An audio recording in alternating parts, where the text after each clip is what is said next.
Bonjour, vous m'entendez bien, c'est ça? On vous entend Ah, c'est tous très incroyable bien. Grand comme merci d'être système. avec nous. Je vous laisse vous présenter. BSO, Build for Better. Ok, bah écoutez, C'est oui. parti pour vous pour 4 minutes. C'est à vous. Ah, c'est 4 minutes, je pensais que c'était 2 minutes, génial. Ah ben voilà. Euh, Bon, parfait. Bah écoutez, bonjour à tous. Je m'appelle Thomas Lanotte, je suis directeur commercial chez BSO. Euh, alors, bon, on va essayer de faire un condensé. Écoutez, moi je ne sais pas quelles sont les fonctions que vous occupez. Je vais essayer de faire un pitch en essayant d'extraire la valeur ajoutée de ce que l'on propose.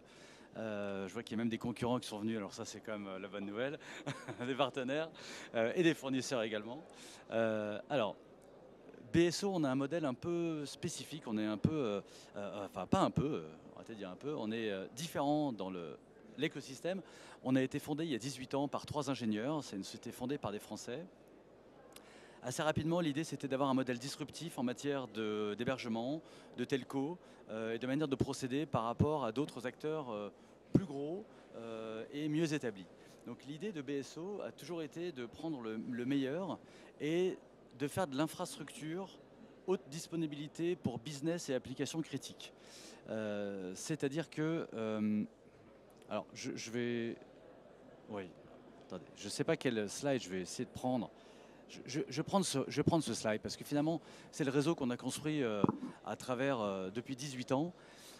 L'idée, ça a été, on a démarré à Paris avec 10 data centers, un réseau MAN qu'on a éclairé nous-mêmes avec nos propres équipements, nos propres ingénieurs. Et l'idée, c'était d'offrir une solution alternative aux acteurs en place. Et au fil du temps, on a déployé ça au niveau international pour servir des industries assez demanding comme la finance de marché, euh, l'industrie et la tech. BSO, on a donc ce réseau de 240 points de présence à travers 33 pays et on fournit des solutions telco, haute disponibilité, c'est-à-dire du point à point, du MPLS, de la connectivité directe vers les clouds. Et on va s'attacher soit à fournir la meilleure latence, soit la meilleure diversité, soit la solution la plus cost-effective.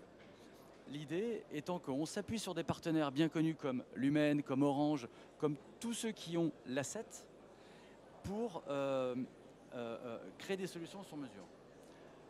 Donc c'est pour ça que notamment on va créer des routes très basse latence entre les différentes places financières importantes comme Londres, Tokyo, Francfort, New York et autres bourses. Donc ça c'est notre premier métier, c'est d'être opérateur télécom domestique et international. Et on a un autre métier, parce qu'on pense que faire de l'infrastructure, il faut avoir une vision à 360. On est également opérateur de cloud, c'est-à-dire qu'il y a 18 ans, quand on a démarré, on avait notre propre cloud, on faisait du cloud privé, on avait également notre propre cloud et on fournissait des solutions d'infogérance.